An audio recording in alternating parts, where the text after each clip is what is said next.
안녕하세요, 주차남입니다. 오늘 설명할 내용은 그랜빌의 8법칙 하기로 했었죠? 그럼 시작할까요? 렛츠고! 그랜빌의 8법칙을 간단하게 설명하면 주가가 이렇게 상승과 하락을 반복을 할 때 이동평균선 200일선을 이용해서 매수와 매도를 하는 매매법이에요. 오케이? 그러면 왜 8법칙이냐? 4가지의 매수 법칙과 4가지의 매도 법칙이 있어서 총 8법칙이다. 간단하죠? 우선 법칙 먼저 설명을 드리면 이동평균선이 검은색, 주가가 빨간색이라고 보면 매수 1법칙은 200일선이 이렇게 하락을 하고 있다가 횡보를 하거나 상승을 하면 매수 타점이다. 여기서 추가적으로는 하락 국면일 때는 200일선 아래에서 주가가 놀고 있겠죠. 그러다가 주가가 200일선을 돌파할 때 이때가 매수 타점이다. 정리하자면 매수 1법칙은 일단 200일선이 아래를 그리고 있으면 안 돼요. 200일선이 횡보를 하고 있거나 위로 기울기가 꺾였을 때 그때 매수를 해야 되고, 두 번째로는 주가가 200일선을 돌파할 때 이때가 매수 타점이다. 이렇게 알고 있으면 되는데, 사실 이 200일선을 주가가 돌파를 할 때는 이미 주가가 어느 정도 오른 상태예요. 그래서 진입하기가 조금 부담스러운 경우가 많거든요. 그래서 200일선이 수평으로 됐을 때 주가가 어느 정도 저점을 형성하는 걸 확인하고 미리 선 진입을 해서 오르길 기다리는 방법이 있고, 이 200일선을 돌파할 때 매매하는 2가지 방법이 있겠죠. 둘 다 장단점이 있는데, 일단 저점에서 선 진입을 하는 경우는 단점이 언제 오를지 몰라요. 바로 반등을 안 주고 여기서 횡보를 하거나 더 떨어질 수도 있다는 단점이 있고, 대신에 오른다면 크게 먹겠죠. 그래서 약간 좀 더 스윙적 관점으로 진입을 하는 경우가 많고, 이 200일선을 돌파할 때 매매하는 방법은 이미 주가가 매수세가 엄청나게 붙은 상태란 거지. 그러니까 계속 슈팅이 나올 확률이 높다는 거죠. 그래서 나는 여기서 짧게 급등하는 거 먹고 나올 거야, 이런 사람들은 여기서 사서 하염없이 기다리기보다는 이 200일선 돌파하는 타점을 잘 잡아서 먹고 빠지면 됩니다. 오케이? 이게 첫 번째 매수 1법칙. 그리고 두 번째 매수 2법칙. 매수 2법칙은 이동평균선이 횡보가 아닌 상승으로 접어든 상태에서 이동평균선 위에 있던 주가가 이동평균선을 일시적으로 하향 돌파를 했을 때 이때가 매수 타점이다. 이 경우에는 큰 시장의 흐름으로 봤을 때는 아직 큰 폭의 상승을 한 게 아니에요. 그런데 200일선이 상승세를 시작했는데 주가가 200일선 밑으로 떨어졌다? 그러면 일시적 하락일 확률이 높아서 다시 반등을 준다는 거지. 오케이? 쉽죠? 지금 설명하는 게 당연한 얘기를 설명한다고 할 수 있지만, 지금 설명한 걸 듣고 후반부에 제가 이 매매 법칙마다 진입해야 되는 타점에 대해 설명해 드리면 그때 아하! 이런 생각이 들 겁니다. 오케이? 계속할까요? 렛츠 고! 매수 3법칙. 이동평균선이 상승세로 접어든 상태에서 이런 차트를 많이 봤을 거예요. 주가가 이렇게 떨어지지를 않고 이동평균선을 타고 계속 상승을 하는 장이 있어요. 이렇게. 이럴 때는, 이런 차트가 나올 때는 이동평균선에 근접할 때가 매수 타점이다. 쉽게 설명하면 매수 3법칙은 200일선이 강력한 지지선이 되어주는 거예요.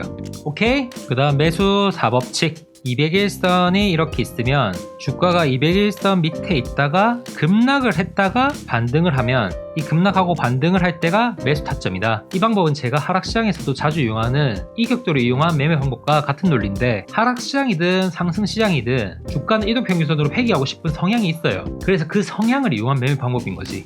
오케이? 그럼 여기서 묻겠죠. 선생님, 언제 매수해야 되는 타점인지는 알겠어. 근데 도대체 언제 팔아요? 알려주세요. 지금 하려고 했습니다. 따라오세요. 렛츠고! 자, 매도 1법칙. 상승을 하고 있던 이동평균선이 횡보를 하거나 하락을 시작한 시점에서 주가가 200일선을 뚫고 내려가면 이땐 중요한 매도 타이밍이에요. 이 시점은 큰 지지선이 무너지는 구간이기 때문에 장대 음봉이 나타나요. 급락을 한다고. 그러니까 이때는 무조건 매도해야 돼요. 알겠습니까? 오케이? 매도 2법칙. 이동평균선이 계속 하락을 하고 있을 때 주가가 200일선을 뚫고 올라가더라도 일시적 상승으로 판단을 하고 매도를 해야 된다. 오케이? 이 내용은 저저번 시간에 정배열과 역배열 할 때도 비슷한 내용으로 설명을 했었죠. 그러니까 제가 누누이 말하듯이 시장에 알려진 유명한 매매법들은 결국 비슷한 타점과 결국 비슷한 내용을 설명하고 있다고.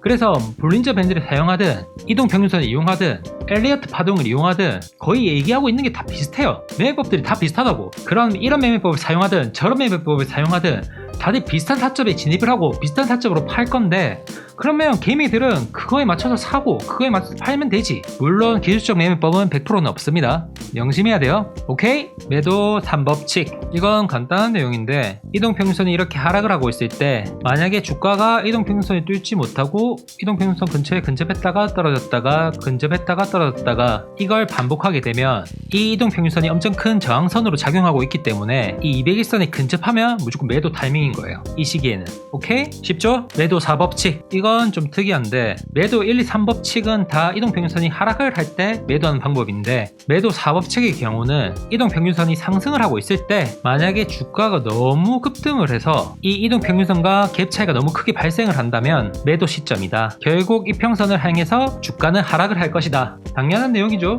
오케이? 그럼 또 여기서 이런 질문을 하겠죠. 선생님, 매수 언제 하는지, 매도 언제 하는지 알겠어. 근데 당연한 내용이잖아요. 나도 그것쯤은 안다. 근데 그 매매법을 언제 적용시켜야 될지 몰라서 맨날 당하는 거잖아요. 언제 사야 됩니까? 알려주세요! 자, 그랜벨의 8법칙을 보면 엘리어트 파동이랑 비슷한 느낌으로 하락을 해요. 엘리어트 파동이 어떻게 올라가죠? 1파 상승, 그 다음에 2파 조정받고 3파 상승, 4파 조정받고 5파 상승, 그 다음에 하락 1파, 기술적 반등 2파, 그 다음에 큰 하락 3파. 보통 이게 우리가 아는 주가의 흐름이죠. 이때 하락을 하던 이동평균선이 횡보를 하고 다시 상승 국면으로 전환이 돼서 주가가 상승할 때 이평선도 따라서 올라가겠죠. 따라서 올라가서 하락장으로 접어들면 이평선도 따라서 하락을 시작할 거고, 그리고 200일선은 장기 이평선이니까 주가보다 늦게 움직일 거니까 이제 하락 국면일 때는 주가 위에서 이렇게 떨어질 거고, 한 사이클이 지나간 주가를 보면 이렇게 이평선과 주가가 만들어져 있어요. 그럼 여기에 이전에 설명했던 8가지 법칙에 대해서 다 때려 넣어 볼게요. 보통 선물시장이 현물시장을 주도한다는 말이 있죠. 그게 왜 그러냐면 주가를 하락시키는 이유가 있어요. 물론 단순하게 악재 때문에 떨어질 수도 있겠지만 보통은 주식에서 공매도를 하거나 선물시장이라든지 코인 선물시장 에서는 숏 포지션을 잡았으니까 주가를 떨어뜨려야겠죠. 그래야지 세력들이 선물시장에서 크게 먹을 거 아니에요. 그래서 하락시장에서는 끝도 없이 하락을 하다가 하락이 끝이 난 거지. 그래서 매도 포지션이 다 정리를 하는 거예요. 그러면 주식에서 숏 커버링이 일어나거나 숏 포지션을 정리를 했으니까 이러한 상황 때문에 갑자기 급등을 하겠죠. 그래서 이평선이 횡보를 하거나 상승으로 전환이 되었을 때 주가가 반등을 하면 첫 번째 매수를 해라는 거예요. 매수 1법칙, 이 타이밍이죠.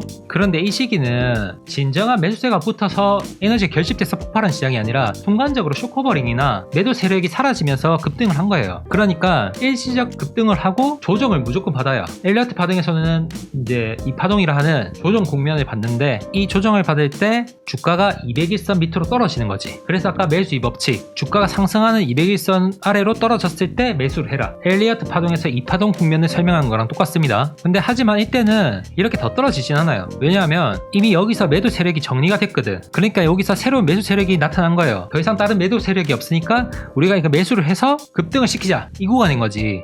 그래서 이렇게 세력이 붙어서 큰 상승을 해요. 그래서 보통 3파가 가장 큰 상승을 한다고 하죠. 엘리어트 파동에서. 이렇게 큰 급등을 하게 되면 무슨 문제가 발생하냐면 이 200일선과 주가의 갭 차이가 크게 발생하는 거지. 그러면 아까 제가 매도 4법칙을 뭐라고 했어요? 200일선이 상승하고 있는 상태임에도 불구하고 주가가 너무 급등을 해서 이평선과 갭 차이가 많이 발생하게 되면 그때가 매도 타이밍이다. 이게 매도 4법칙. 그리고 다시 조정을 받지만 이 200일선을 하향 돌파하지 못하고 이 200일선이 강력한 지지선이 되는 모습을 보이면 이 200일선 부근에 왔을 때가 매수 타이밍이다. 그래서 이때가 매수 3법칙 적용하는 시점이고, 이렇게 움직였으면 이 종목은 이미 매수세에 힘은 다한 건데 이 조정을 받았을 때 사람들이 이전에 엄청 올랐던 영광을 잊지 못하는 거예요. 이렇게 매수세가 셌는데 또 조정이 아닐까라는 생각 때문에 이때는 다시 재매수를 하는 사람들이 많다는 거지. 그래서 마지막 5% 상승이 일어나요. 하지만 이때는 진정한 상승이 아니기 때문에 고점을 형성하고 하락 국면으로 접어드는 시기예요. 그리고 고점을 형성했던 주가가 급격히 하락을 하면서 200일선을 하향 돌파를 하고 이 하락했던 주가가 급락을 보이면서 200일선과 갭 차이를 보일 때가 마지막 네 번째 매수 타이밍, 매수 4법칙. 사실은 제가 누누이 말했지만 이 매수 3법칙과 매수 4법칙, 이 타점은 엄청 위험한 타점이라고 했죠. 그래서 웬만해서는 매수 2법칙이나 1법칙을 적용시킬 수 있는 종목을 선택하는 게 현명한 겁니다. 오케이? 그러면 이때쯤 되면 큰 하락을 맞았기 때문에 이동평균선이 어떻게 됐겠어요? 횡보를 하거나 아래로 이평선이 꺾여 있을 거라고. 그 시기에 만약에 200일선을 돌파하는 매수세가 보인다면 그럼 이때도 매도 타이밍, 매도 2법칙 구간이죠.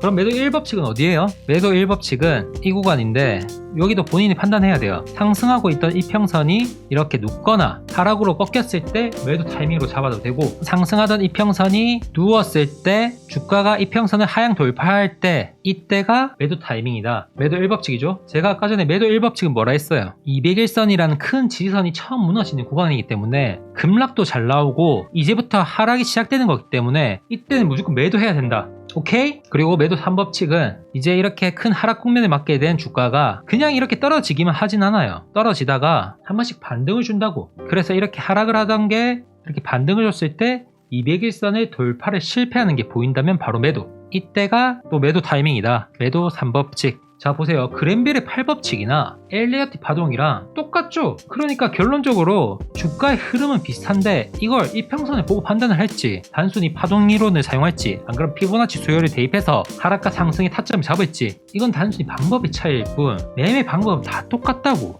이걸 깨달아야 돼요. 이걸 알겠습니까? 이건 특별하고 저건 안 특별한 게 아니라고. 이 간단한 것만 이해하면 100%는 아니지만 좀 더 안전하게 수익을 낼 수 있습니다. 물론 말도 안 되는 호재나 악재가 터져서 이런 차트를 다 무시하는 경우가 있어요.